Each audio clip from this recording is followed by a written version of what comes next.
సత్య విశ్వనాథం అయితే సత్య వాళ్ళ అత్తంటికి అయితే వస్తూ ఉంటారు. అలా వస్తూ దేవం అయితే వాళ్ళని ఆపి ఎవరో బకరాగాడు దొరికేసి ఎంత వేగంగా ఈ విషయం తెలిసేలోపు పెళ్లి చేసిద్దామా అని చేసి నా కొడుక్కి అంటేశారు అని దేవమ్మ అంటూ ఉంటుంది. ఆ మాటలకి ఆపండి, మా కూతురు అల్లనిదాయ కాదు అనేది అంటూ ఉంటాడు. ఆ మాటలకి మరి అల్లనిదాయ చెప్పండి అని అయితే అంటాడు మహాదేవయ్య. ఆ కాళీగారిని వచ్చి నిజం చెప్పమాను అనేది అంటూ ఉంటాడు. ఆ మాటలకి అత్తింట్లో నేను ఉండాలో ఇంటికి వెళ్ళిపోవాలా అనేది నిర్ణయించాల్సింది క్రిష్ అనేది సత్య వాళ్ళ నాన్నతో అంటూ ఉంటుంది.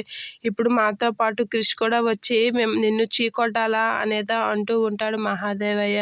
క్రిష్ని పిలిపించి అడగండి అనేది అంటూ ఉంటుంది సత్య. ఆ మాటలకి క్రిష్ చిన్న అనేది పిలుస్తూ ఉంటాడు మహాదేవయ్య. ఇక క్రిష్ మేడపై నుంచి అయితే కిందకి వస్తూ అలా దిగుతూ ఉంటాడు. అది చూసి సత్య అయితే ఏం చెప్తాడో ఏంటో అనేది అలా చూస్తూ ఉంటుంది. ఇక క్రిష్ అయితే కిందకి దిగి అలా సత్య కాసేత చూస్తూ ఉంటాడు.